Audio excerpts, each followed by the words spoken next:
नमस्कार। तो जैसा कि आप देख पा रहे हैं, मैं अभी हूँ भारत देश के एक आम किसान के घर में और यहाँ पर आप जैसा देख पा रहे हैं, यहाँ पे अनाज रखा हुआ है। जब फसल होती है, तो उसका जो अनाज होता है, तो कुछ किसान जो होते हैं, जिन्हें तुरंत कर्ज़ चुकाना होता है, वो तुरंत बेच देते हैं क्योंकि उन्हें तुरंत पैसे चाहिए होते हैं। कर्ज़ उस पर जो ब्याज होता है, वो बहुत ज़्यादा होता है। लेकिन कुछ किसान ऐसे हैं जिन पर उतना कर्ज़ नहीं है या फिर कर्ज़ नहीं है, तो वो रखते हैं और जब भाव जो मंडी में जो अनाज का भाव है, जब वो बढ़ता है, तब बेचते हैं।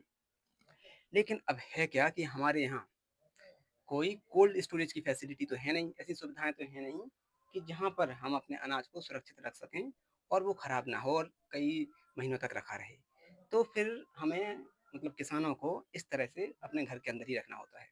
बुंदेलखंड विकास के नाम पे बहुत करोड़ों का पैसा आता है, हज़ारों करोड़ों का। पता नहीं उसका क्या होता है। अब उस बारे में अभी हम कुछ नहीं कह सकते। देखिए अभी मुद्दा वो नहीं है, अभी मुद्दा ये है कि इस तरह से एक आम किसान अपने अनाज को रखता है और ये खराब ना हो, तो इसमें तरह-तरह की दवाइयाँ रेगुलरली नियमित रूप से डाली जाती हैं। जैसे कुछ दाने हैं, ठीक है? ये आप देख पा रहे हैं गेहूँ के दाने हैं। तो इसी तरह यहाँ पे मटर वगैरह के हैं और हैं। इनमें तो इतना मिट्टी का तेल जैसी दवाई होती हैं और भी बहुत सारे तरह के कीटनाशक होते हैं। वो उनको ऐसे छिड़क दिया जाता है जैसे आपने उसको तेल में डुबो ही दिया हो मिट्टी के तेल में, ताकि उनमें कोई कीड़े-वीड़े ना लगें। और फिर ये यही अनाज है जो फिर मंडी में जाता है। अब मंडी के बाद मुझे नहीं पता कि वहाँ पर वो लोग कितनी सफाई करते हैं, क्या उसकी केमिकल प्रोसेसिंग करते हैं। लेकिन ले दे के फिर यही इसी से फिर चिप्स बनती हैं, नमकीन बनता है, ये बनता है और फिर हम बैंगलोर में काम करने वाले लोग बड़े चाव से खाते हैं। अब ईमानदारी से बोलूँ मुझे नहीं पता कि यहाँ पर जो हम दवाई डाल रहे हैं, वो कितनी आगे चल के साफ़ हो जाती है।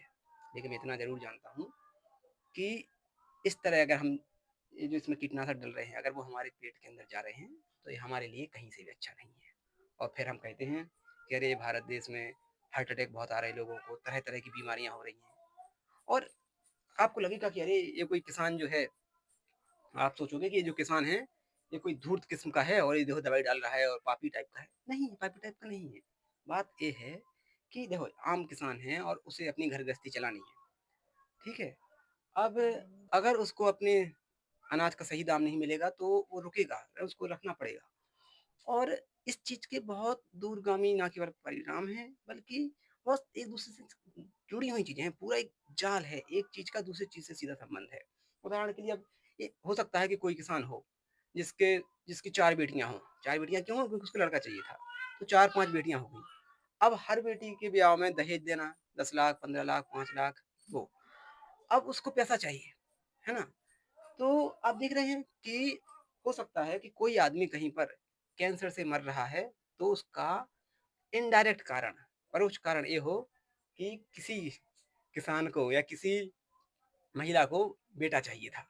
तो उसने बेटे के चक्कर में 4 बच्चियाँ की, 4 बच्चियों के दहेज के लिए ये अनाज महँगे पर बेचना था, तो उसमें फिर दवाइयाँ डाली और दवाई खा के कहीं हो सकता है कोई भारत के बैंगलोर शहर में, दिल्ली में या हो सकता है बाहर कोई कैंसर से मर रहा हो। अब मैं कैंसर विशेषज्ञ नहीं हूँ, तो मैं वो नहीं जानता।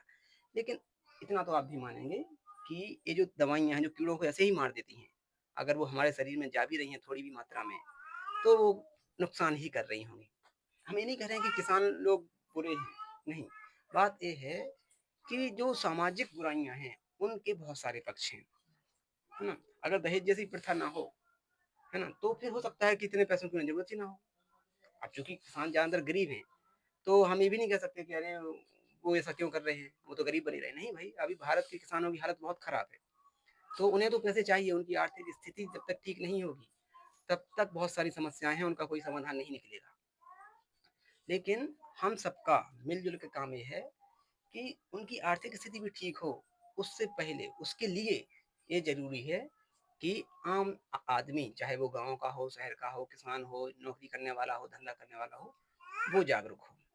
अब किसान को भी वही लाखों रुपए क्यों करने पड़ते हैं शादी में खर्च? क्योंकि कोई अरबपति है, खरबपति है, वो करोड़ों रुपए खर्च कर रहा है शादियों में। तो अब हमें लगता है, देखने वालों को लगता है कि जब वो करोड़ों कर रहे हैं, तो हम लाखों तो करेंगे। भले ही उतना पैसा हो या ना हो। तो ये है बात कि हर चीज़ एक-दूसरे से जुड़ी हुई है और जब तक हम इस पूरे मुद्दे को नहीं समझेंगे कि इससे कितना नुकसान हो रहा है। शहरों में लोग मर रहे हैं और यहाँ पर दहेज के चक्कर में लड़कियों की और परिवारों की और किसान आत्महत्याएँ होती हैं। तो बहुत सारी चीज़ें जुड़ी हुई हैं और उन सब से नुकसान बहुत हो रहा है। ठीक है, तो यही है कि हम जागरूक हों और यही इस वीडियो को बनाने का उद्देश्य था। धन्यवाद।